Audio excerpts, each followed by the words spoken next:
Alam mo ba na sa IFI ang altar at lansangan ay hindi magkahiwalay na mundo?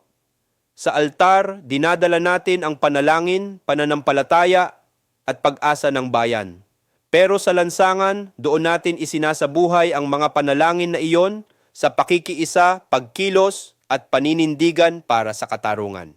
Sa tradisyon ng IFI, ang pagsamba ay walang saysay kung hindi nagbubunga ng malasakit at ang pakikibaka naman ay mauuwi sa galit kung hindi nakaugat sa pananampalataya.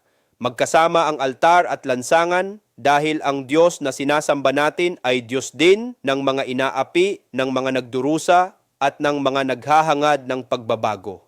Kaya't ang simbahan ay hindi lang lugar ng panalangin.